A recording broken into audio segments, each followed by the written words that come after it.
प्रणाम मित्रों। परम पूज्य गुरुदेव व परम वंदनीय माता जी की सूक्ष्म उपस्थिति में आइए स्वाध्याय आरंभ करते हैं।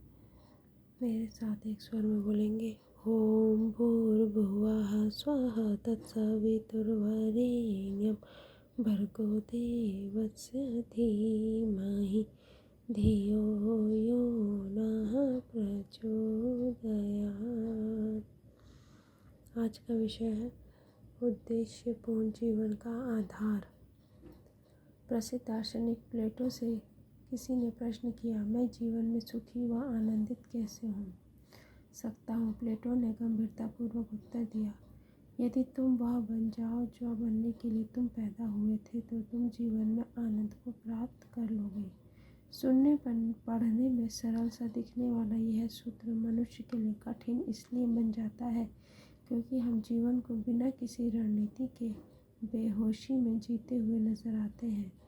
जीवन को, उसकी वास्तविकता को, उसकी संभावनाओं को समझे बिना ही हम जीवन के रण क्षेत्र में उतर जाते हैं और अपने जीवन का एक बड़ा हिस्सा निरर्थक व दिशा विहीन कार्यों को करने में गुजार देते हैं। जीवन जीने का अर्थ मात्र सांसों का चलना व दिल का धड़कना नहीं होता, वरन जीवन जीने का अर्थ उसको एक समझ के साथ, एक उद्देश्य के साथ जीना होता है। इस उद्देश्य को जीवन में अपने दृष्टिकोण में उतारने से हम वंचित रह जाते हैं क्योंकि हम अपना समय जीवन को उद्देश्यपूर्ण तरीके से जीने के स्थान पर उसे तृप्त करने में गुजार देते हैं। यदि हमारी सारी कामनाएं पूरी भी हो जाए तो इसका अर्थ जीवन के उद्देश्य का मिल जाना नहीं है। अपने पुत्र पौत्रों का जीवन ले लेने के बाद भी ययाति को असंतोष का ही सामना करना पड़ा। कीचक यूं ही तड़पते हुए मरा, सिकंदर को खाली हाथ रोते हुए जाना पड़ा। जीवन का उद्देश्य मात्र कपोल कल्पनाएं व निराधार इच्छाएं करना नहीं। सच तो यह है कि हमें वो नहीं मिलता जो हम चाहते हैं या जिसकी हम कामना करते हैं, बल्कि हमें वो मिलता है जो हमारे आंतरिक विकास के लिए आवश्यक होता है। जीवन को उद्देश्यपूर्ण तरीके से जीने के लिए कुछ ऐसे सरल सहज उपाय हैं जिनके अनुपालन से जीवन में दिशा व उद्देश्य स्वतः ही प्रकट हो जाते हैं। इन्हें कुछ इस प्रकार समझा जा सकता है।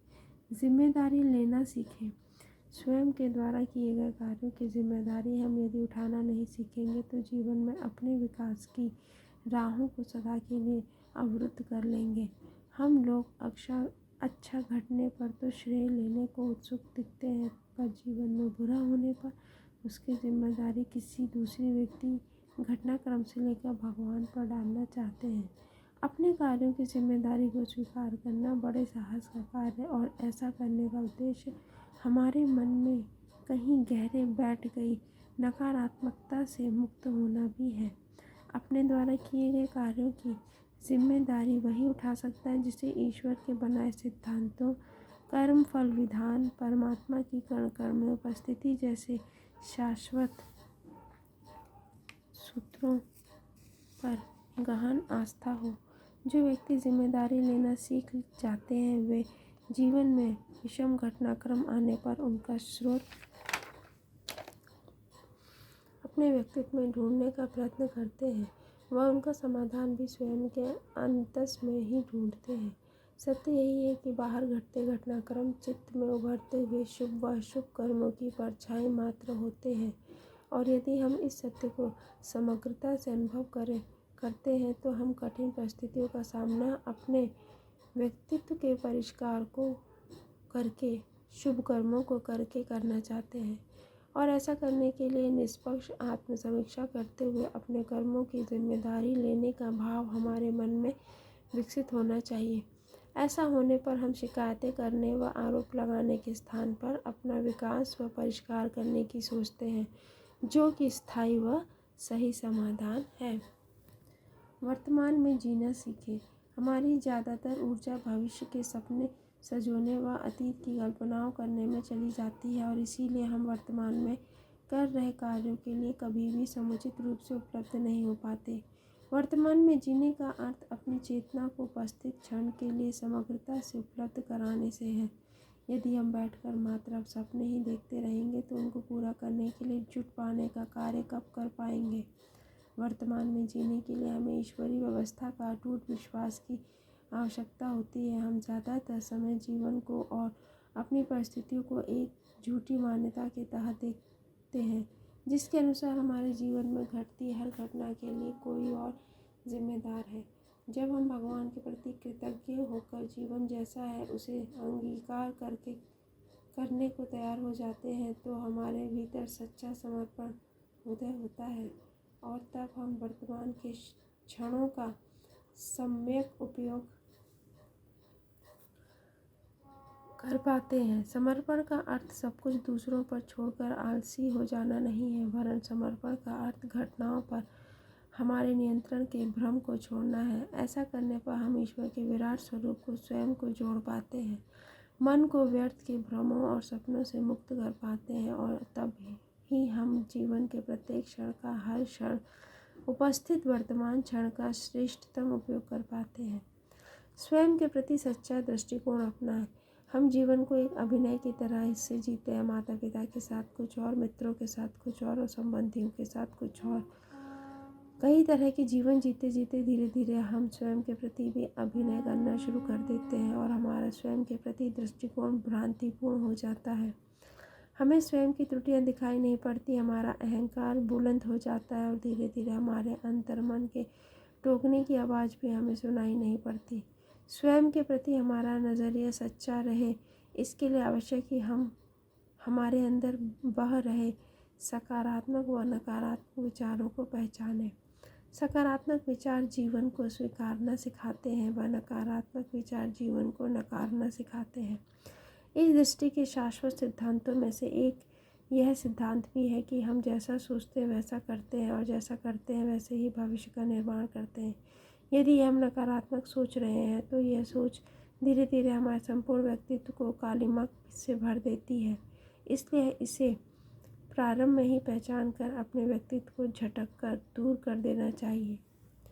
भगवान पर आस्था रखें। मनुष्य भी शक्ति को अपने जीवन नियामक सत्ता मानता है। उसके प्रति सच्ची आस्था कठिन से कठिन समय में भी हमें हमारे जीवन के उद्देश्य से दूर नहीं होने देती।